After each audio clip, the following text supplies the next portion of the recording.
गोपालपुर गांव एक बहुत बड़ा गांव है, पर यहाँ पर बच्चों के पढ़ाई के लिए एक भी स्कूल नहीं है।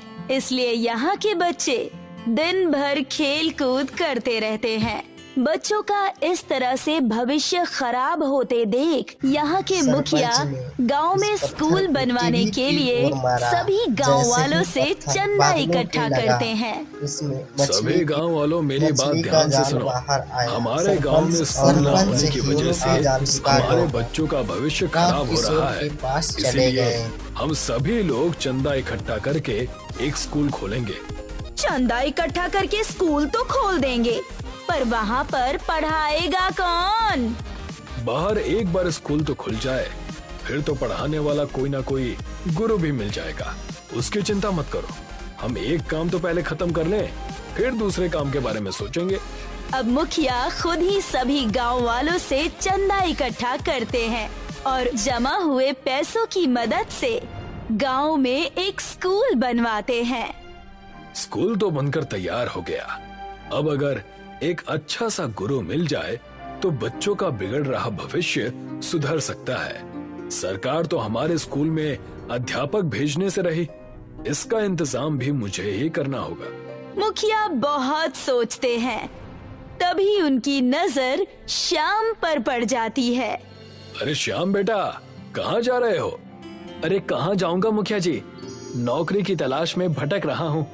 तुमने तो बहुत पढ़ाई की है, तुम्हें नौकरी मिलने में इतनी परेशानी क्यों हो रही है? मुझे टीचर बनना है, पर आजकल कंपटीशन इतना बढ़ गया है कि हर बार कुछ अंकों से रह जाता हूँ। अच्छा, मेरे पास तुम्हारे लिए एक काम है जिससे तुम्हारा टीचर बनने का सपना तो पूरा होगा ही साथ अगर तुम्हारे स्टूडेंट्स अच्छे मार्क्स लाएंगे तो तुम्हारी सरकारी नौकरी भी पक्की हो सकती है। अगर ऐसी बात है तो मैं ये काम जरूर करूंगा। बताइए किसको पढ़ाना है? मैंने गांव में एक स्कूल खुलवाया है जहां पर तुम्हें इस गांव के सारे बच्चों को पढ़ाना है। पर इन बच्चों ने कभी पढ़ाई नहीं की है और इनको पढ़ाना कोई खाने का काम नहीं है, बहुत मेहनत करनी पड़ेगी। हाँ, ये बात तो है कि इन बच्चों को पढ़ाना इतना आसान नहीं है, पर अब मुझे भरोसा है कि तुम ये कर सकते हो। और वैसे भी तुमने नौकरी के लिए इतना भटक कर देख लिया, एक बार ये वाला रास्ता भी अपना कर देख लो। अगर सफल हो गए तो ठीक, नहीं तो हर महीने तनख्वाह तो तुम्हें मिलेगी ही।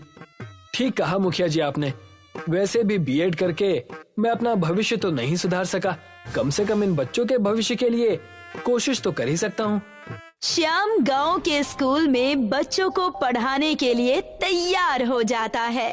सभी बच्चे स्कूल आते हैं। कैसे हो बच्चों? मेरा नाम श्याम है और मैं आपका टीचर हूँ।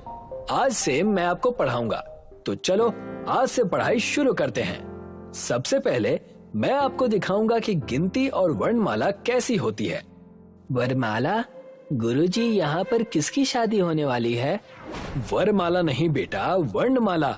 ये देखो मैं लिख कर दिखाता हूँ। श्याम बच्चों को ब्लैक बोर्ड पर वरमाला लिखकर लिखना सिखाता है।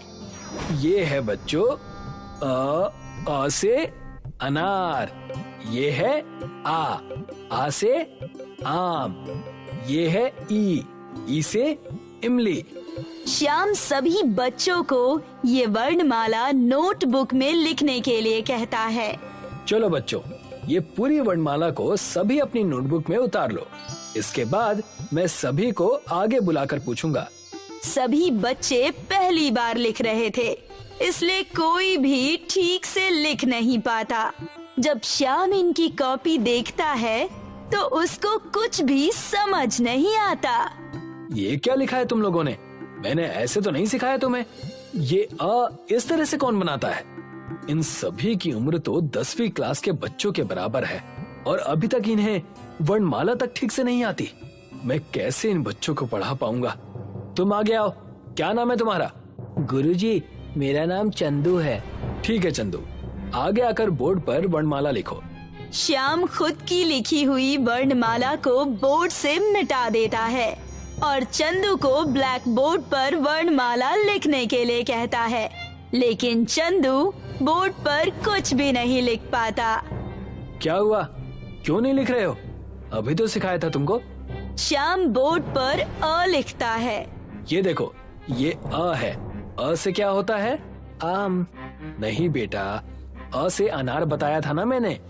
इतनी जल्दी कैसे भूल गए? अच्छा बताओ, आ से क्या होता है? आ से इमली होता है।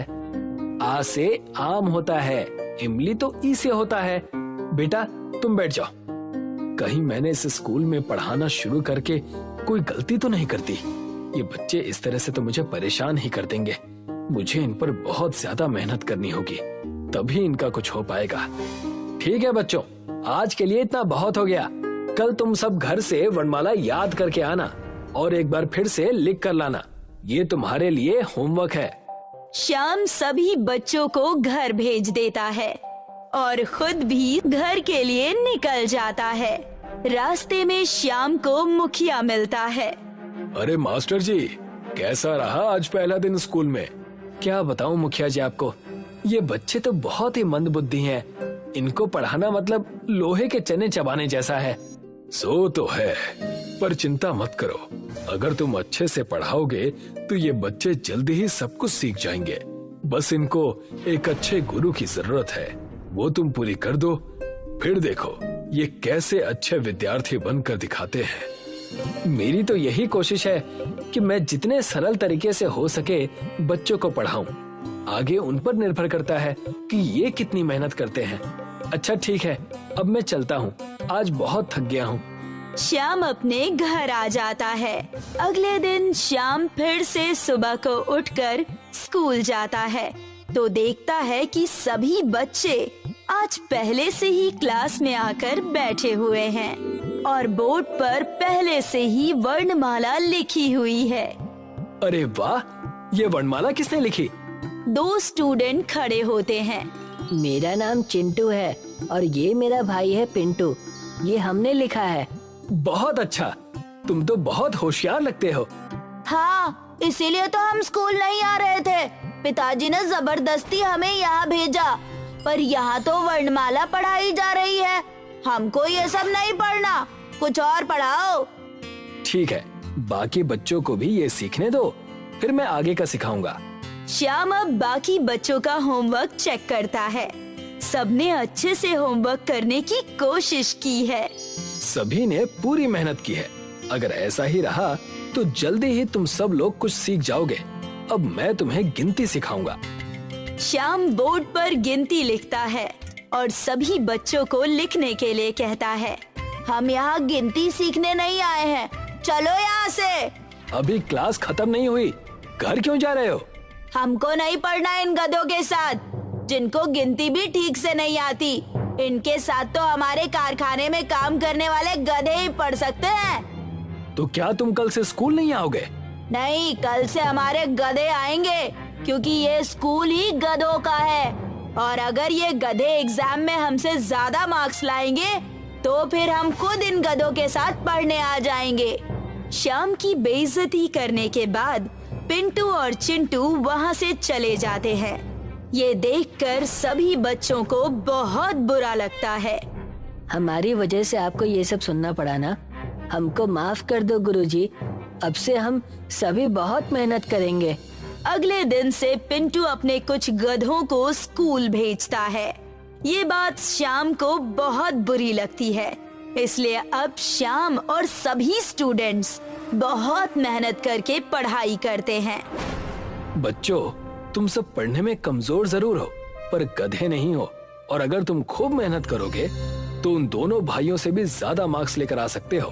पिंटू और चिंटू अब घूमने फिरने में अपना समय बर्बाद करते हैं, जबकि सभी बच्चे मन लगाकर पढ़ाई करते हैं। श्याम को बच्चों को समझाने में बहुत मेहनत करनी पड़ती है, पर वो पीछे नहीं हटता है।